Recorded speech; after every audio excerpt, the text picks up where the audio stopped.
ഹരി ഓം. എല്ലാവർക്കും എൻ്റെ വിനീത നമസ്കാരം. ഭഗവത്ഗീതയിലൂടെ ജീവിത വിജയം. ഈ വിജയം നമുക്ക് കൈവരിക്കണമെങ്കിൽ നാം നമ്മുടെ ചില മുൻവിധികളെ മാറ്റിയെടുക്കേണ്ടതുണ്ട്. അപ്പം നമ്മുടെ മനസ്സിലേക്കാണ് നാം യഥാർത്ഥത്തിൽ നോക്കേണ്ടത്. ഇന്ന് ഈ ലോകത്തിലുള്ള എല്ലാ സമൂഹവും അവരറിയുന്നില്ല, അവരുടെ മനസ്സ് പലവിധ പ്രശ്നങ്ങളാൽ കുരുങ്ങിക്കിടക്കുന്നു, പല സ്വഭാവങ്ങളാൽ അവരെ വേദനിപ്പിക്കുന്നുണ്ടെന്ന്. പക്ഷെ അതെല്ലാം അവഗണിച്ച് ജീവിക്കാൻ ഒരു പരിധിവരെ മനുഷ്യന് സാധിക്കുന്നതുകൊണ്ട് മനുഷ്യനെ സംബന്ധിച്ച് തൻ്റെ മനസ്സിൻ്റെ പ്രശ്നങ്ങളൊന്നും മറ്റുള്ളവർ കാണാത്ത വിധത്തിൽ അഭിനയിക്കാൻ കഴിവുണ്ട്. എന്നാൽ നമ്മുടെ മനസ്സിൽ നടക്കുന്നത് നാമെങ്കിലും അറിഞ്ഞില്ല എങ്കിൽ നാം വിചാരിക്കുന്ന ജീവിതം വെറും പൊള്ളയായ ജീവിതമായിരിക്കും. അതായത് നമ്മൾ വിചാരിക്കുന്ന സുഖമോ സന്തോഷമോ ആനന്ദമോ സംതൃപ്തിയോ നമുക്ക് ഉള്ളിലുണ്ടാവില്ല. പുറമേ മറ്റുള്ളവർ നോക്കുമ്പോൾ ഒരുപക്ഷെ നമ്മുടെ സൗകര്യങ്ങളും നമ്മുടെ കയ്യിലുള്ള വിഭവങ്ങളൊക്കെ കാണുമ്പോൾ ഇവർ വളരെ സന്തോഷമായിട്ട് ജീവിക്കുന്നവരാണ്. പക്ഷെ ഉള്ളിൻ്റെ ഉള്ളിൽ നമുക്ക് സന്തോഷമാണോ അല്ലയോ എന്ന് നാം തിരിച്ചറിയണം. അപ്പം അതുകൊണ്ട് ഒരു മനുഷ്യനെ സംബന്ധിച്ച് അവൻ്റെ ബുദ്ധി കൊണ്ട്, അതായത് അറിവ് കൊണ്ട് മാത്രം മനസ്സ് വികസിക്കുകയില്ല. ഞാൻ പറയുന്നത് ഭൗതിക ബുദ്ധി കൊണ്ട്, കുറേ വിദ്യാഭ്യാസം നേടിയതുകൊണ്ട് മനസ്സ് വികസിക്കുകയില്ല. ആ മനസ്സിലുള്ള ഭയം, ദുഃഖം, അവനവനെക്കുറിച്ചുള്ള അജ്ഞത, സ്വാർത്ഥത, ലോഭം, ക്രോധം, വിദ്വേഷം, അസൂയ, സംശയം, ഇത്തരം രോഗങ്ങളൊന്നും ഒരു വിദ്യാഭ്യാസം കൊണ്ട് നിങ്ങൾക്ക് മാറ്റാൻ പറ്റില്ല. അപ്പം ആ വികാരങ്ങളൊക്കെ ഉള്ളിൽ കടന്നാൽ സത്യത്തിൽ നാം തെറ്റിദ്ധരിക്കും നമ്മൾ സുഖമായി ജീവിക്കുകയാണെന്ന്. നിങ്ങൾ നോക്കൂ, സോ കോൾഡ് സെലിബ്രിറ്റീസിൻ്റെ ഇടയിലൊക്കെ കല്യാണം കഴിച്ചു കഴിഞ്ഞാൽ എന്തൊരാർഭാടമായിട്ട് കല്യാണം, അടിപൊളി, അവർ ഹണിമൂൺ പോകുന്നു, അത് ഇത്. ഓരോ സെലിബ്രിറ്റീസിൻ്റെ കാര്യങ്ങളിലേക്ക് നോക്കൂ നിങ്ങൾ. കുറച്ച് കഴിഞ്ഞാൽ തമ്മിൽ തെറ്റി ആടി കുത്ത് ബഹളം, പിന്നെ കേസും കൂട്ടും. അതെന്തു പറ്റി? എന്താ അവർക്ക് പറ്റുന്നത് വെച്ച് കഴിഞ്ഞാൽ ഈ മനസ്സിലെ ദൗർബല്യങ്ങളൊക്കെ ആഞ്ഞടിക്കുന്നത് അപ്പോഴാണ്. അപ്പോൾ ഒരു വശത്ത് അറിവുണ്ട്, കഴിവുണ്ട്, അഭിനയിക്കാനുള്ള എല്ലാവിധ വൈദഗ്ധ്യങ്ങളും ഉണ്ടെങ്കിലും മാനസികമായിട്ടുള്ള പ്രശ്നങ്ങളെ ഈ അറിവ് കൊണ്ട് മാറ്റാൻ പറ്റില്ല എന്നത് മനസ്സിലാവുന്നുണ്ടല്ലോ. അതുകൊണ്ടാണ് ഭഗവത്ഗീതയിൽ കൃഷ്ണൻ വളരെ വ്യക്തമായിട്ട് പറയുന്നത്, നിങ്ങൾ ഭൗതിക വിദ്യ ഒരു വശത്ത് കൂട്ടൂ, അത് ചെയ്തുകൊണ്ടിരിക്കൂ, ഭൗതിക വിദ്യാഭ്യാസം നേടൂ. അതുതന്നെയാണ് കൃഷ്ണനും പറയണത്. പക്ഷെ അതേസമയം മാനസികമായി കൂടെ നിങ്ങൾ വികസിക്കൂ, അതിനുകൂടെ നിങ്ങൾ പ്രയത്നിക്കൂ. അല്ലെങ്കിൽ നേരത്തെ പറഞ്ഞ ഭയം, ദുഃഖം, ക്രോധം, വിദ്വേഷം, നമ്മുടെ സംശയങ്ങൾ, മോഹം, ഇതൊക്കെ നമ്മളെ താഴോട്ട് വലിച്ച് നമ്മുടെ ജീവിതത്തെ നരകമാക്കും. ഇന്നത് സുഖമാണെന്ന് നമുക്ക് തോന്നും, പക്ഷേ ഈ വികാരങ്ങളൊന്നും നശിക്കുകയുമില്ല. അതിൻ്റെ തീവ്രത ദിനം പ്രതി വർദ്ധിക്കുകയും ചെയ്യും. കാരണം ആ ചിന്തകളായിരിക്കും നമ്മളെ ഓരോ പ്രവൃത്തികൾ ചെയ്യാൻ പ്രേരിപ്പിക്കുന്നത്. അപ്പം അതുകൊണ്ട് അതിൻ്റെ പിടിയിൽ നിന്ന് മുക്തമാവാൻ ആഗ്രഹിച്ചുകൊണ്ടാണ് അർജുനൻ കൃഷ്ണനോട് ചോദ്യം ചോദിക്കുന്നത്, കേനപ്രയുക്തോയം പാപം ചരതി. പലരും ഇങ്ങനെ ആർക്കും വിഷമമുണ്ടാവരുത്, ആരെയും ദുഃഖിപ്പിക്കരുത്, തൻ്റെ ജീവിതവും തളരരുത്, ദുർബലമാവരുത് എന്നൊക്കെ വിചാരിച്ചിട്ടാണ് പലതും ചെയ്യുന്നെങ്കിലും ചില പ്രവൃത്തികൾ അല്ലെങ്കിൽ അവരുടെ ഉള്ളിൽ നിന്ന് തന്നെ ചില കാര്യങ്ങൾ അവരുടെ നിയന്ത്രണമില്ലാതെ പുറത്തു വരുമ്പോൾ അത് അവർക്ക് വലിയ ദുഃഖമായി പിന്നീട് വളരെ അവരെ തപിപ്പിക്കുന്നു. അതുകൊണ്ടാണ് പശ്ചാത്താപം എന്ന് പറയുന്നത്. വളരെ പശ്ചാത്താപമായി അതവരെ അതവരെ വേദനിപ്പിച്ച് താഴ്ത്തുന്നതും തളർത്തുന്നതും കാണാൻ സാധിക്കും. അപ്പോൾ അതിനെന്താണ് കാരണം എന്ന് ചോദിച്ചപ്പോൾ ഭഗവാൻ ഉത്തരം പറഞ്ഞു, കാമയേഷ ക്രോധേഷ. നമ്മുടെ ഉള്ളിൽ രണ്ട് ശക്തമായ വികാരങ്ങൾ. ഒന്ന് നമ്മുടെ തന്നെ ദൗർബല്യങ്ങളോടുള്ള നമ്മുടെ ആകർഷണം, ആസക്തി. അതിൽ രണ്ടെണ്ണം ഞാൻ പറഞ്ഞു. ഒന്ന് ഇപ്പോഴുള്ള സുഖം എന്നും കിട്ടുമെന്നുള്ളൊരു മിഥ്യാധാരണ.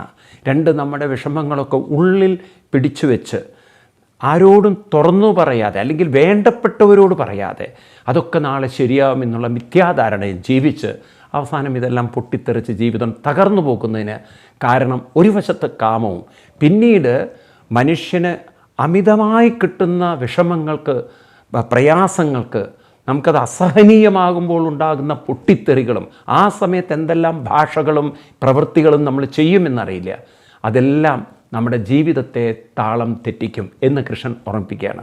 അതുകൊണ്ട് നാം ഇത്തരത്തിലുള്ള ദൗർബല്യങ്ങളിൽ നിന്ന് പുറത്തു കിടക്കണം. ഈ ദൗർബല്യങ്ങൾ എങ്ങനെയാണ് നമ്മുടെ ഉള്ളിൽ രൂപപ്പെടുന്നത് എന്നതും കൃഷ്ണൻ 38-ാം ശ്ലോകത്തിൽ പറഞ്ഞു തരികയാണ്. ആ ശ്ലോകം ഒന്നുകൂടി നമുക്ക് നോക്കാം.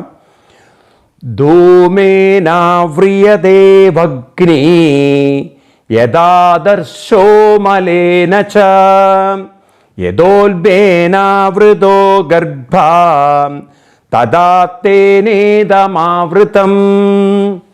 കഴിഞ്ഞ ക്ലാസ്സിൽ നമ്മൾ കണ്ടു, ധൂമേന വ്രിയതേ വഗ്നി. വഗ്നി അഗ്നിയെ എപ്രകാരമാണോ പുക മറച്ചിരിക്കുന്നത്. രണ്ടാമത് പറഞ്ഞു യഥാ മലേന, മല എന്ന് പറഞ്ഞാൽ പൊടി കൊണ്ട് എപ്രകാരമാണോ ദർശം, കണ്ണാടി മൂടി മറഞ്ഞിരിക്കുന്നത്, കണ്ണാടിയുടെ പ്രതലം എപ്രകാരമാണോ പൊടി പിടിച്ചിരിക്കുന്നത്, അതുപോലെ ഒരു വളരെ കട്ടിയായ പാട കൊണ്ട് ഗർഭപാത്രത്തിലിരിക്കുന്ന കുട്ടി എങ്ങനെയാണോ അതിൻ്റെ ഉള്ളിൽ അങ്ങനെ ഒതുങ്ങിയിരിക്കുന്നത്, ഇതുപോലെയാണ് നമ്മുടെ ദുർബല വികാരങ്ങൾ നമ്മുടെ ഉള്ളിൽ ഒളിച്ചിരിക്കുന്നതെന്ന് കൃഷ്ണൻ നമ്മളോട് പറഞ്ഞു തരികയാണ്. അതെന്താണ് ഈ 3 ഉദാഹരണം ഇങ്ങനെ എടുത്തു പറയാൻ കാരണം ഭഗവാൻ കൃഷ്ണൻ? അതിന് വല്ല കാരണമുണ്ടോ? ഉണ്ട് എന്ന് പറയാണ്. എന്താണത് അങ്ങനെ പറയാൻ കാരണം ഈ 3ഉം വളരെ റിലവൻ്റാണ്. അതിൽ ഒന്നാമത്തത് അഗ്നിയെ പുകമറച്ചതുപോലെ, അതായത് ഓരോരുത്തരുടെ ഉള്ളിലും അറിവിൻ്റെ അഗ്നി ജ്വലിക്കുന്നുണ്ട്. പലതും അറിയണം, മനസ്സിലാക്കണം എന്നുള്ള ഒരു തൃഷ്ണ, അറിവിൻ്റെ തൃഷ്ണ, താല്പര്യം അവരുടെ ഉള്ളിലുണ്ട്. പക്ഷേ കുട്ടിക്കാലം മുതൽക്ക് തന്നെ അവരുടെ അസോസിയേഷൻ കൊണ്ട്, പലരുമായിട്ടുള്ള തെറ്റായ അവരുടെ കൂട്ടുകെട്ടുകൊണ്ട് അവരുടെ ഉള്ളിൽ ചില ആശയങ്ങൾ അങ്ങോട്ട് ഉറച്ചുപോയാൽ അതൊരു പുകമുറ പോലെ അങ്ങനെ മൂടിക്കിടന്ന് അവരുടെ ജീവിതത്തിൽ ഇതിൽ അറിഞ്ഞതിലപ്പുറം ഇനിയൊന്നും ശരിയല്ല, ഞങ്ങൾ അറിഞ്ഞത് തന്നെ ശരി എന്നൊരു വളരെ കടുത്ത ശക്തമായ ഒരു തീവ്രമായ അന്ധമായ ഒരു ധാരണ ഉറയ്ക്കും. അങ്ങനെയാണ് പലരും പലതരത്തിലുള്ള ആശയങ്ങളിൽ കുരുങ്ങിപ്പോകുന്നത്. അത് മതപരമായിരിക്കാം, രാഷ്ട്രീയപരമായിരിക്കാം, അല്ലെങ്കിൽ വേറെ പലതരത്തിലുള്ള അങ്ങനെയൊരു ആശയത്തിലപ്പുറം ഒന്നുമില്ല എന്നുള്ളത്. പ്രേമത്തിൽ കുരുങ്ങിപ്പോകുന്നവർ, ഈ പെൺകുട്ടിയല്ലാതെ എനിക്കൊരു ജീവിതമില്ല, ഈ പയ്യനല്ലാതെ എനിക്കൊരു ജീവിതമില്ല, അവസാനം ആ കല്യാണം ശരിയാവാതിരുന്നാൽ ഈ പെൺകുട്ടി സൂയിസൈഡ് ചെയ്യും. കാരണം ഇതിനപ്പുറത്ത് ജീവിതം കാണാൻ പറ്റുന്നില്ല. കാരണം വെളിച്ചം മൂടി തൻ്റെ ജീവിതത്തിൻ്റെ വികാസത്തെ അവർ തടസ്സപ്പെടുത്തി. ഈ പറഞ്ഞത് ഇന്ന് നിങ്ങൾക്ക് കൺമുൻപിൽ കാണാൻ സാധിക്കും. എത്രയോ ചെറുപ്പക്കാർ തീവ്രവാദത്തിൽ ആകർഷിക്കപ്പെട്ടിട്ട്, കാരണം അവരുടെ ഉള്ളിൽ ആ പുകയും കണ്ട് ഉറച്ചിരിക്കുകയാണ്. മരിച്ചാൽ സ്വർഗം, അവിടെ അടിപൊളി കള്ള് ഒഴുകുന്ന നദി, അതുപോലെ കുറേ പെമ്പിള്ളേർ ഡാൻസ് കളിക്കാൻ അങ്ങോട്ട് ഉറപ്പിച്ചു തലയിൽ. അതിനുവേണ്ടി ഇവൻ ബോംബ് വെട്ടി പൊട്ടിത്തെറിക്കാൻ തയ്യാറാണ്, ചാവേറാവാൻ തയ്യാറാണ്. ആലോചിച്ച് നോക്കൂ, അവനെ സംബന്ധിച്ച് തൻ്റെ മതഗ്രന്ഥം പറഞ്ഞത് തന്നെ ശരി. ഇതുപോലെ രാഷ്ട്രീയ അന്ധത, അങ്ങേയറ്റം രാഷ്ട്രീയ അന്ധത. എന്നാൽ ഈ രാഷ്ട്രീയ അന്ധതയൊക്കെ ഈ ലീഡേഴ്സിൻ്റെ ഇടയിൽ ഇല്ല എന്നുള്ളത് ഓർക്കണം. ഇതെല്ലാം കുറേ ചൊട്ടാപ്പി എന്താ പറയുക, രണ്ടാം നര നേതാക്കന്മാർക്കും അതിൻ്റെയും താഴെയുള്ളവർക്കേ ഉള്ളൂ. മുകളിലുള്ള നേതാവിനറിയാം അയാൾക്ക് അധികാരം കിട്ടിയില്ലെങ്കിൽ അടുത്ത പാർട്ടിയാണെന്ന്. അവർ വളരെ ഫ്ലെക്സിബിളാണ്. അതുകൊണ്ടല്ലേ നിങ്ങൾ വലിയ രാഷ്ട്രീയത്തിൻ്റെ മുകൾ തട്ടിൽ നിൽക്കുന്നവർ നോക്കൂ, ഇന്ന് ഈ രാഷ്ട്രീയം, നാളെ അവർ വേറെ രാഷ്ട്രീയം. അവരുടെ ആശയങ്ങൾ മാറിക്കൊണ്ടിരിക്കും. കാരണം അവർ വൈരുദ്ധ്യാത്മിക രാഷ്ട്രീയത്തിൽ വിശ്വസിക്കുന്നവരാണ്. ഒരു കാലത്ത് ഏതൊരു പാർട്ടി അവർ നിശ്ചിതമായി എതിർക്കുണ്ടോ, പിൽക്കാലത്ത് അതേ പാർട്ടിയുടെ കൈ കോർത്തുകൊണ്ടാണ് അവർ മുന്നോട്ട് പോകുന്നത്. കാരണം അവർക്ക് നിലനിൽപ്പിൻ്റെ പ്രശ്നമാണ്. ഇതൊക്കെ നേതാക്കന്മാരുടെ ഇടയിൽ വളരെ വ്യക്തമാണ്. പക്ഷെ പാവം അനുയായി അങ്ങോട്ട് ഉറപ്പിക്കുക, എൻ്റെ പാർട്ടിക്കപ്പുറം ഒരു പാർട്ടിയില്ല, ഈ പാർട്ടിക്ക് വേണ്ടി ഞാൻ ജീവൻ ബലിയാടാവും, ഈ പാർട്ടിക്ക് വേണ്ടി ഞാൻ എന്നെ അങ്ങോട്ട് അർപ്പിച്ചിരിക്കുന്നു, അത്ര അന്ധമായത്. പക്ഷേ അവരറിയുന്നില്ല ഈ ആശയങ്ങളൊക്കെ ഒരു കാലഘട്ടത്തിൻ്റേതാണെന്നും കാലഘട്ടം മാറുമ്പോൾ ഏത് രാഷ്ട്രീയത്തിനും പൊളിച്ചെടുത്ത് വേണ്ടി വരും. യന്ത്രവൽക്കരണത്തിനെതിരെ നിന്ന രാഷ്ട്രീയ പാർട്ടികൾ ഇന്ന് യന്ത്രവൽക്കരണത്തെ സ്വീകരിക്കുന്നില്ലേ?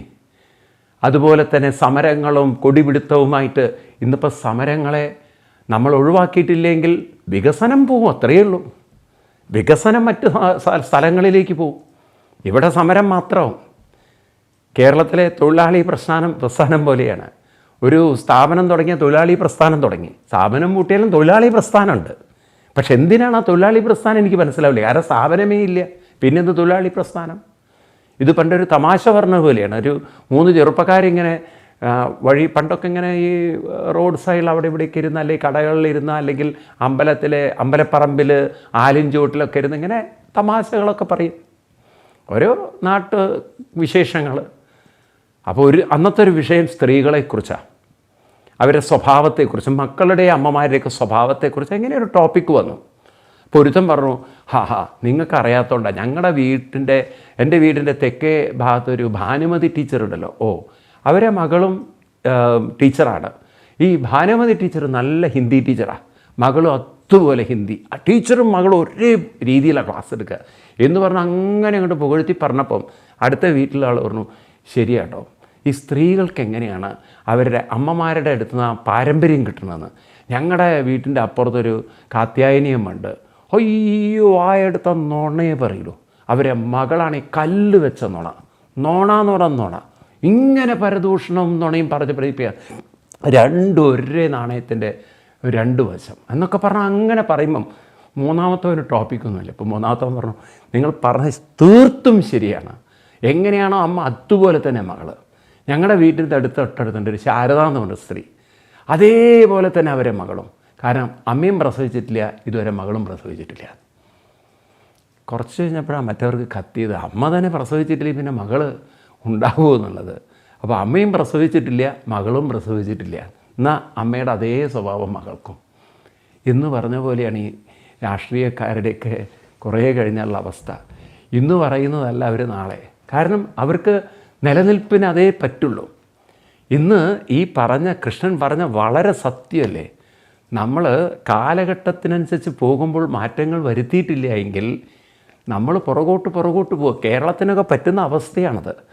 ഇനി തൊഴിൽ സമരങ്ങളും തൊഴിലാളി സമരങ്ങളും ഒക്കെ നിർത്തിയിട്ടില്ലെങ്കിൽ വികസനം മറ്റു സംസ്ഥാനങ്ങളിൽ, ഇവിടുത്തെ തൊഴിലാളികൾ അവിടെ പോയി ജോലി ചെയ്യേണ്ടി വരും.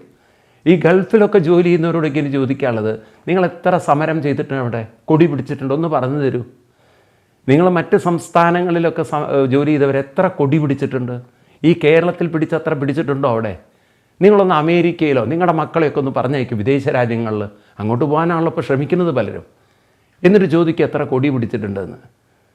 അപ്പോഴാണ് നിങ്ങൾക്ക് മനസ്സിലാവുക, വികസനം നടക്കണമെങ്കിൽ കൊടി പിടിച്ചിട്ടുള്ള വികസനം അല്ല വേണ്ടത്, അതിന് ബുദ്ധിപരമായ വികസനം വേണം ആദ്യം. എൻ്റെ കമ്പനിക്കുള്ളൊരു കോൺട്രിബ്യൂഷൻ, ഈ കമ്പനി വികസിപ്പിക്കാൻ, ഈ കമ്പനി ഡെവലപ്പ് ചെയ്യാൻ ഞാൻ എന്താണ് ചെയ്യേണ്ടത്? അങ്ങനെയുള്ള കാര്യങ്ങൾ ചിന്തിച്ചു നോക്കൂ. ആ തരത്തിൽ നമ്മുടേതായിട്ടുള്ള ഒരു ബുദ്ധി സാമർഥ്യം വരുമ്പോഴാണ് ഒരു പ്രസ്ഥാനം വളരുന്നത്. പ്രസ്ഥാനം വളരുമ്പോഴാണ് കൂടുതൽ ആളുകൾക്ക് ജോലി വരുന്നത്. കൂടുതൽ ആളുകൾ ജോലി ചെയ്യുമ്പോഴാണ് കുറേ ആളുകളുടെ കുടുംബം രക്ഷപ്പെടുന്നത്. അങ്ങനെ ചിന്തിക്കാൻ പറ്റില്ല, ഇതെങ്ങനെ പൂട്ടിക്കാൻ പറ്റുന്നതാണ് നോക്കുന്നത്. ഞാനിത് നിങ്ങളോട് പറയാൻ കാരണം, അടുത്ത നാളിൽ ഇന്ത്യയിൽ ഡിഫൻസ് സെക്ടറിൽ അവിടെ തൊഴിൽ ചെയ്യുന്ന ആളുകൾക്ക് തൊഴിൽ സമരം അവിടെ കംപ്ലീറ്റ്ലി ബാൻ ചെയ്തു. ഇനി ഡിഫൻസിൽ, അതായത് നമ്മുടെ ആയുധം ഉണ്ടാക്കുന്ന സ്ഥലത്ത്, അപ്പോൾ ഇപ്പോൾ ഇന്ത്യ അടുത്ത കാലത്തായിട്ട് ആയുധങ്ങൾ മറ്റ് രാജ്യങ്ങൾക്ക് കൊടുക്കാനുള്ള കരാറുകൾ എടുത്തിട്ടുണ്ട്. അപ്പോൾ സമയോചിതമായി കൊടുത്തിട്ടില്ല എങ്കിൽ അവർ കരാറുകൾ റദ്ദ് ചെയ്യുന്നതാണ്. അതായത് ഏത് എഗ്രിമെൻറ്റിലും നമുക്ക് കാണാൻ സാധിക്കുന്ന ഒരു കാര്യം, നിങ്ങളിപ്പം കാണാം MOU സൈൻ ചെയ്യുമ്പം ഇത്ര സമയത്തിനുള്ളിൽ നമ്മൾ ചെയ്തിട്ടില്ലെങ്കിൽ അവർക്ക് കോൺട്രാക്റ്റ് ക്യാൻസൽ ചെയ്യാമെന്ന്. അപ്പം അതുകൊണ്ട് ഡിഫൻസ് മിനിസ്റ്റർ എന്ത് ചെയ്തു, ഇനി സമരം പാടില്ല. കാരണം കോവിഡ് കാരണം തന്നെ അത് ഡ്രാഗ് ചെയ്തു വർക്ക്. അപ്പോൾ അതിന് കേരളത്തിലെ കുറേ രാഷ്ട്രീയ നേതാക്കന്മാർ നോട്ടീസ് കൊടുത്തിരിക്കുകയാണ്, സമരം ചെയ്യുക എന്നുള്ളത് ഞങ്ങളുടെ അവകാശമാണെന്ന്. ആലോചിച്ച് നോക്കൂ, നിങ്ങൾ സമരം ചെയ്യുക എന്നുള്ള അവകാശം പോലെ തന്നെ നിങ്ങൾ എഴുതി കൊടുക്കൂ, ഈ പറഞ്ഞ സാധനം സമയത്തിനുള്ളിൽ ചെയ്തു കൊടുക്കുക എന്നുള്ളതും കൂടി ഞങ്ങളുടെ അവകാശമാണ്, ഞങ്ങളുടെ ഉത്തരവാദിത്തമാണ്. അവകാശം എന്ന് പറഞ്ഞാൽ ഉത്തരവാദിത്തം ഉണ്ടെങ്കിലല്ലേ അവകാശമുള്ളൂ. ഇതൊക്കെയാണ് നമ്മുടെ നാടിനെ പുറകോട്ട് വരിക. ഇതെങ്ങനെ തകർക്കണം, എങ്ങനെ നശിപ്പിക്കണം, എങ്ങനെ സമരം ചെയ്ത് പൊളിക്കണം, ഈ ചിന്താഗതിയും കൊണ്ട് അധിക കാലം മുന്നോട്ട് പോവില്ല. എനിക്ക് ഇത്തരം രാഷ്ട്രീയ നേതാക്കന്മാരോട് പറയാനുള്ള, തലമുറകൾ നിങ്ങളെ തൂത്തെറിയും. കാരണം ഇത്തരത്തിലുള്ള നെഗറ്റീവ് ആറ്റിറ്റ്യൂഡ് കൊണ്ട് ഇനി രാഷ്ട്രം മുന്നോട്ട് പോകും. നിങ്ങൾ ലോകം മുഴുവൻ കാണൂ how the world is progressing. നിങ്ങൾ കമ്മ്യൂണിസ്റ്റുകാരോട് എനിക്ക് ചോദിക്കാനുള്ളത്, ചൈനയിൽ എത്ര തൊഴിലാളി സമരം നടക്കുന്നുണ്ട്? നിങ്ങൾ എത്ര വട്ടം പോയിട്ടുണ്ട് അറിയില്ല. ഞാനൊരു 6-7 തവണ ഞാൻ പോയിട്ടുണ്ട്. അതുകൊണ്ട് എനിക്ക് നല്ലോണം അവിടുത്തെ ചരിത്രങ്ങൾ ഞാൻ മനസ്സിലാക്കിയിട്ടുണ്ട്. നിങ്ങൾ ഇവിടെ ഇരുന്ന് പുസ്തകം വായിച്ച മൂലധനം വായിച്ചിട്ടുള്ള അറിവുകളെങ്കിൽ എനിക്കറിയില്ല. പക്ഷേ അവിടെ ഷാങ്കായിലായാലും നിങ്ങൾ വളരെ അവരുടെ പ്രൊവിൻസുകളിലൊക്കെ 6-7-8 പ്രൊവിൻസിൽ ഞാൻ പോയിട്ടുണ്ടാവും. അവിടെയൊക്കെ പോയി കണ്ടത് അവിടെ നിന്നൊരു തൊഴിലാളി സമരം ജീവിതത്തിൽ നടന്നിട്ടില്ല, ഇന്നുവരെ നടന്നിട്ടില്ല. അങ്ങനെ ഒരു ഇന്ത്യയിലൊക്കെ നാഷണൽ സ്ട്രൈക്ക് എന്ന് പറഞ്ഞാൽ നാഷണൽ ചൈന സ്ട്രൈക്ക് നടന്നിട്ടുണ്ടെങ്കിൽ പിന്നെ അവൻ്റെ ജീവൻ ഉണ്ടാവില്ല. അങ്ങനെ ഒന്ന് ചിന്തിക്കാൻ പോലും ചൈനയിലുള്ള തൊഴിലാളികൾക്ക് അവകാശം നിഷേധിച്ചിരിക്കുകയാണ്. ഈ ഇന്ത്യയിൽ കിട്ടുന്ന തൊഴിലാളികൾക്ക് കിട്ടുന്ന സംരക്ഷണത്തിന് 10% അവിടെ ഉണ്ടെങ്കിൽ രക്ഷപ്പെട്ടു. നിങ്ങൾ നോക്കൂ, ഈ കോവിഡ് വന്നിട്ട് എത്ര എണ്ണം മരിച്ചു? വല്ല റെക്കോർഡും ഉണ്ടോ? ഇന്ത്യയുടെ റെക്കോർഡുകളൊക്കെ നിങ്ങൾക്ക് വെബ്സൈറ്റുകളിലൂടെ കിട്ടും. എല്ലാ ഡീറ്റെയിൽസും ഇന്ത്യയിൽ തുറന്ന് പത്രക്കാർ എഴുതുന്നുണ്ട്. അവിടെ ഏതെങ്കിലും ഒരു പത്രത്തിൽ നിങ്ങൾ കാണിച്ചു തരൂ. ഇന്ത്യയും ചൈനയും തമ്മിൽ ഇടയ്ക്കൊരു പ്രശ്നം ഉണ്ടായല്ലോ, അതിൽ കുറേ സൈനികർ, നമ്മുടെ ആൾക്കാർ മരിച്ചു. ഓരോ സൈനികൻ്റെയും പേര് അവിടെ എഴുതി വെച്ചിട്ടുണ്ട്, ഫോട്ടോ അടക്കം. ചൈനയുടെ ബോർഡറിൽ ഇതുവരെ ഒരു ഫോട്ടോ വയ്ക്കാനും ആ ഒരു എന്താ പറയുക, അവർക്കൊരു ആദരാഞ്ജലി അർപ്പിക്കാനും ചൈനീസ് സർക്കാർ സാധിച്ചിട്ടില്ല. അതാണ് അവരുടെ സംസ്കാരവും നമ്മുടെ സംസ്കാരവും നമ്മുടെ വ്യത്യാസം. ഇവിടെ അവർക്ക് വേണ്ടി സ്തുതിപാഠകന്മാരുണ്ടല്ലോ. ഒന്ന് നിങ്ങൾ ബോർഡർ വരെ പോയി നോക്കുക. ഇപ്പം അടുത്ത കാലത്ത് ലഡാക്കിൻ്റെ ബോർഡറിൽ ചില പ്രശ്നം നടന്നില്ലേ? ഒന്ന് പോയി നോക്കുക. നമ്മുടെ ഇന്ത്യൻ ബോർഡറിൽ മരിച്ച പട്ടാളക്കാരൻ്റെ ഫോട്ടോയും അവർക്കുള്ള ആദരാഞ്ജലികളും അവിടെ തയ്യാറാക്കി കഴിഞ്ഞു. ഇവിടെയാണ് ഈ രാജ്യത്തിന് വേണ്ടി ഇവർ വീരമൃത്യു വരിച്ചതെന്നുള്ളത്. നിങ്ങളിനി ചൈനക്കാരുടെ ആ ബോർഡറിൽ ഇവിടെ നിന്ന് നോക്കിയാൽ നമുക്ക് കുറേ കാണാൻ പറ്റും കാര്യങ്ങൾ. ഒരു ഫോട്ടോ പോലും ഇതുവരെ വെച്ചിട്ടുമില്ല, അവരോട്ട് വെക്കാനും പോലും. കാരണം അവരെ സംബന്ധിച്ച് അങ്ങനെയാണ് അവരുടെ സംസ്കാരം. അവർക്ക് ഏറ്റവും വലുത് അവിടുത്തെ ഭരണാധികാരികളുടെ സുരക്ഷയാണ്, രാജ്യത്തിൻ്റെ പുരോഗതിയല്ല, ഭരണാധികാരികളുടെ അധികാരം നിലനിർത്തുക. അതാണ് എല്ലാ ഏകാധിപതികളുടെയും കാര്യം. ഈ രാഷ്ട്രീയം എന്നൊക്കെ പറയുന്നത് അതിൻ്റെ ഒരു സെക്കൻഡറി പാർട്ടാണ്. രാഷ്ട്രീയം അവർക്ക് അധികാരികൾക്ക് നിലനിൽക്കാൻ വേണ്ടിയുള്ളതാണ്. പോട്ടെ, ആ വിഷയം വിടാം നമുക്ക്. അപ്പോൾ പറഞ്ഞു വരുന്നത് 3 ഉദാഹരണം കൃഷ്ണൻ പറയാൻ കാരണം, ഒന്ന്, നമ്മുടെ മനസ്സ് മുൻവിധികൾ ഉള്ളതായാൽ പിന്നെ നമ്മുടെ ജീവിതം തകർന്നു എന്ന് വെച്ചോളൂ. ഇപ്പം എല്ലാം ഒരു ട്രാൻസ്പെറൻസി വേണം. പുകമറകൾക്കുള്ളിൽ ജീവിക്കരുത്. അതിനടിയിൽ അഗ്നി ഉള്ളതുകൊണ്ടാണ് പുക വരുന്നത്. അഗ്നിയില്ലെങ്കിൽ പുകയുണ്ടോ? അപ്പം അഗ്നി എന്നത് നമ്മുടെ ജിജ്ഞാസയാണ്, അറിവിന് വേണ്ടിയുള്ള ജിജ്ഞാസയാണ്. എല്ലാം കേൾക്കണം. നോക്കൂ, ഭാരതത്തിൻ്റെ ഒരു മഹത്തായ ദർശനം അതാണ്. എല്ലാം കേൾക്കുക. നിങ്ങൾക്കിഷ്ടമുണ്ടെങ്കിലും ഇല്ലെങ്കിലും കേൾക്കുക. തുറന്ന കാതുകൊണ്ട് കേൾക്കുക. ശൃണ്വന്തു വിശ്വ ശൃണ്വന്തു, കേൾക്കൂ എന്നാണ് നമ്മുടെ ഋഷിവര്യന്മാർ ആഹ്വാനം ചെയ്യുന്നത്. എന്നിട്ടോ എന്താണോ നമുക്കതിൽ നിന്നും വേണ്ടത് അതെടുക്കുക. അല്ലാതെ എൻ്റെ മേലെ അടിച്ചേൽപ്പിക്കലല്ല. ഇത് തന്നെയാണ് ശരി, ഇതല്ലാതെ ഒന്നും ശരിയല്ല, ഇത് മാത്രമേ ശരിയുള്ളൂ, ഇത് വഴിക്ക് പോയേ പറ്റുള്ളൂ. ഈ കാഴ്ചപ്പാട് ഭാരതത്തിലെ. അതുകൊണ്ടാണ് ഭാരതത്തിലെ മത സംസ്കാരം ഇത്രയും കാലം നിലനിന്നത്. കാര്യം ഇവിടെ സത്യം ഏകമേവ അദ്വൈതം. സത്യം എല്ലാവർക്കും ഒന്നേ ഉള്ളൂ. നോക്കൂ, സത്യം എന്ന് പറയുന്നത് ഏത് കുഞ്ഞിനും ഇന്ന് മനസ്സിലാവും. സയൻസ് അത്ര ഡെവലപ്പ് ചെയ്തിരിക്കുകയാണ്. ഈ പ്രപഞ്ചം മുഴുവൻ രൂപപ്പെട്ടത് ഊർജ്ജത്തിൽ നിന്നല്ലാതെ നിങ്ങൾക്ക് തെളിയിക്കാൻ പറ്റൂ. നിങ്ങൾ തന്നെ നിങ്ങളുടെ ചുറ്റും നോക്കൂ, നിങ്ങളുടെ സ്വന്തം ശരീരത്തിലേക്ക് നോക്കൂ, നിങ്ങൾക്കിത് മനസ്സിലാവും. ഈ ശരീരത്തിന് ചുറ്റും വായുമണ്ഡലമില്ലെങ്കിൽ നിങ്ങളുടെ ജീവിതം എന്തായിരിക്കും? നിങ്ങളൊന്ന് കണ്ണടച്ച് നോക്കുക. ഈ വായുമണ്ഡലം ശരീരത്തിന് ചുറ്റും നിൽക്കുന്നതുകൊണ്ടാണ് ശ്വാസമെടുത്ത് ഇന്ന് വിടാൻ നമുക്ക് പറ്റുന്നത്. ആ വായുമണ്ഡലത്തെ അറിയാൻ സാധിക്കുന്ന ചിന്താമണ്ഡലം, ബോധം കൊണ്ട് നമുക്ക് ആ ചിന്ത കൊണ്ട് അറിയാൻ പറ്റുന്നുണ്ടല്ലോ. ഇതിന് ചുറ്റും വായുമണ്ഡലം ഉണ്ട്, നമുക്ക് ഫീൽ ചെയ്യുന്നുണ്ടല്ലോ. അത് അതിലും സൂക്ഷ്മമാണ്. നിങ്ങൾ കണ്ടിട്ടുണ്ടോ നിങ്ങളുടെ ചിന്തകളെ? ഇനി ആ ചിന്തകൾ പോലും ബോധത്തിലാണ് നിൽക്കുന്നതെന്ന് തിരിച്ചറിഞ്ഞാൽ ബോധമണ്ഡലം അത് അതിലും സൂക്ഷ്മമാണ് എന്ന് നമുക്ക് മനസ്സിലാക്കി കഴിഞ്ഞാൽ സൂക്ഷ്മ ഊർജ ശക്തിയിലാണ് ഈ സ്ഥൂല രൂപങ്ങൾ നിൽക്കുന്നത്. സ്ഥൂല രൂപം എന്ന് പറയുന്നതും ഊർജം തന്നെ ഘനീഭവിച്ചതാണ്. H2O എന്ന ഹൈഡ്രജനും ഓക്സിജനും ഘനീഭവിച്ചതാണ് ഐസ്. ഇതുപോലെ തന്നെ പഞ്ചഭൂതങ്ങൾ ഘനീഭവിച്ചതാണ് ശരീരം. അതും ഇലക്ട്രോണും ന്യൂട്രോണും പ്രോട്ടോണും തന്നെയാണ്. ഇപ്പം നിരന്തരം മാറി വികസിച്ച് പരിണാമം സംഭവിച്ചു കൊണ്ടിരിക്കുന്ന ഊർജമാണ് നമ്മുടെ ശരീരം. അപ്പം നമ്മൾ ഓരോരുത്തരും അനന്ത ഊർജമാണ്, അനന്തബോധ ഊർജമാണ്. ഇത് നമുക്ക് മനസ്സിലാക്കാൻ അധികം പ്രയാസമില്ല. അത് നിങ്ങളിലേക്ക് നോക്കിയാൽ നിങ്ങൾക്കത് മനസ്സിലാക്കാവുന്നതേ ഉള്ളൂ. അപ്പോൾ അതാണ് സത്യമെങ്കിലും നാം ഇന്ന് ആ ഊർജ്ജശക്തി ഉള്ളവരല്ല, ദുർബലരാണ്. കാരണം മനസ്സിൽ അടിഞ്ഞുകൂടി കിടക്കുന്ന പലവിധത്തിലുള്ള കാമ, ക്രോധ, ലോഭ, മോഹ, ഭയ, ദ്വേഷ അങ്ങനെയുള്ള ദുർബല വികാരങ്ങൾ നമ്മളെ താഴോട്ട് വലിക്കുന്നു. ഇന്ന് നാം തിരിച്ചറിഞ്ഞാൽ ഇനി ആ വികാരങ്ങളിൽ നിന്നും നമുക്ക് പുറത്തു വരണം. അപ്പോഴാണ് ജീവിതം വിജയിക്കുന്നത്. ഭയത്തെ, ദുഃഖത്തെ, അന്ധതയെ, അതുപോലെ ക്രോധം, ദ്വേഷം, സംശയം ഇത്യാദി രോഗങ്ങളെയൊക്കെ നമുക്ക് അതിവർത്തിക്കണം. അതിന് ഏത് മാർഗം നിങ്ങൾ പിന്തുടരുന്നു എന്നത് മനസ്സിലാക്കണ്ടേ.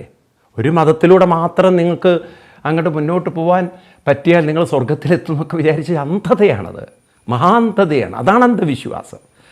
നാരായണ ഗുരുദേവനൊക്കെ പറഞ്ഞതാണ്, എല്ലാ ഗുരുക്കന്മാരും പറഞ്ഞതാണ്. നിങ്ങൾ സത്യം മനസ്സിലാക്കി ഭക്തിയോഗത്തിൻ്റെ മാർഗത്തിലോ കർമ്മയോഗത്തിൻ്റെ മാർഗത്തിലോ നിങ്ങൾ ധ്യാനയോഗത്തിൻ്റെ മാർഗത്തിലോ അഷ്ടാംഗയോഗത്തിൻ്റെ മാർഗത്തിലോ ഏതെങ്കിലും മാർഗത്തിലൂടെ നിങ്ങൾ കേനപ്രകാരേണ മനഃകൃഷ്ണേ നിവേശേത്. അതുകൊണ്ടാണ് ഞാൻ ഹിന്ദു എന്ന് അഭിമാനിക്കുന്നത്. എനിക്കിഷ്ടപ്പെട്ട രീതിയിൽ ഞാനിപ്പോൾ ഹരേ രാമ ഹരേ രാമ രാമ രാമ അത് ജപിച്ചാൽ മതി. കാരണം എൻ്റെ മനസ്സിനെ ശുദ്ധീകരിക്കാൻ ആ മന്ത്രം മതി. ഹേയ് ഞാൻ അമ്മേ നാരായണ, അത് മതി സാർ. അമ്മേ നാരായണ ജപിച്ചാലും മതി. ഇല്ലില്ലേ ഓം നരസിംഹായ മൂർത്തേ നമ, ഓക്കെ അത് മതി. ഇല്ലില്ല ഞാൻ ഗണപതി പപ്പാ മോറെ, ഓക്കെ നോ പ്രോബ്ലം. ഇല്ലില്ല ഞാൻ വെറ്റുവേൽ മുരുകനൊക്കെ, അതും മതി. ഞാൻ പരമശിവൻ്റെ വലിയ ഭക്തനാണ്, കാശി വിശ്വനാഥൻ, ഹരഹര ബോൽ ഹരഹര ബോൽ. നാഗസന്യാസിമാരെ കണ്ടില്ലേ നിങ്ങൾ? അത് മതി. അതാണ് ഭാരതത്തിൻ്റെ മഹത്വം. എല്ലാം ഒരേ രീതിയിൽ തന്നെ വേണം എന്ന് ഷാഢ്യം പിടിച്ചതുകൊണ്ടാണ് ഇന്ന് ക്രിസ്തു മതവും ഇസ്ലാം മതവും അവരുടെ നിലനിൽപ്പിന് വേണ്ടി കഷ്ടപ്പെടുന്നത്. ക്രിസ്തുമതം ഞങ്ങൾക്ക് ഒരു ക്രിസ്തുവേ ഉള്ളൂ, ഒരു പിതാവ് മുകളിലിരിക്കുന്നുണ്ട് സ്വർഗത്തിൽ, ഈ ക്രിസ്തു പറഞ്ഞ വഴിക്ക് തന്നെ അങ്ങോട്ട് പോകണം, എന്നാലേ നിങ്ങൾ സ്വർഗത്തിലെത്തുള്ളൂ എന്ന് പറഞ്ഞപ്പോൾ ക്രിസ്തു എന്താ പറഞ്ഞത്? അതിൽ തർക്കമായി. അങ്ങനെ സുറിയാനിയായി, സിറിയാനിയായി, ലാറ്റിനായി, കത്തലിക്കനായി, എന്താ നോക്കുന്ന കേരളത്തിൽ തന്നെ ഒരു വിഭാഗം വേറൊരു ഭാഗത്തെ അടിച്ചു പുറത്താക്കുക പള്ളിയിൽ നിന്ന്. കണ്ടില്ലേ? ഇനി നിങ്ങൾ നോക്കൂ, മുഹമ്മദ് നബി പറഞ്ഞ മാത്രം വഴി മാത്രമേ ഉള്ളൂ, എന്നാലേ അള്ളാഹുവിൻ്റെ അടുത്ത് എത്താൻ പറ്റുള്ളൂ.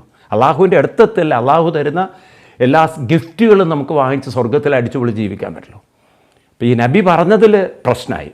കാരണം ഒരു കൂട്ടി പറഞ്ഞു ആ ഖലീഫ പറയണതാണ് ഞങ്ങളെടുക്കുള്ളൂ, ഈ ഖലീഫ പറഞ്ഞു ഞങ്ങളെടുക്കുള്ളൂ. അങ്ങനെ സുന്നികളായി, ഷീകളായി, മുജാഹിദുകളായി, കുർദീസുകളായി. ഇന്ന് ആരാരെയാണ് കൊല്ലുന്നത്? മുസ്ലിങ്ങളുടെ ശത്രുക്കൾ ഒരിക്കലും ഹിന്ദുക്കളല്ല. നിങ്ങൾ അഫ്ഗാനിസ്ഥാനിലും പാകിസ്ഥാനിലും നോക്കുക, ആരെവിടെയാണ് കൊണ്ട് ബോംബിടുന്നതെന്ന്. സുന്നികൾക്ക് ഷീകളെ കണ്ടുകൂടാ, ഷീകൾക്ക് സുന്നികളെ കണ്ടുകൂടാ. ഭാരതത്തിൽ അങ്ങനത്തെ പ്രശ്നങ്ങളുണ്ടോ?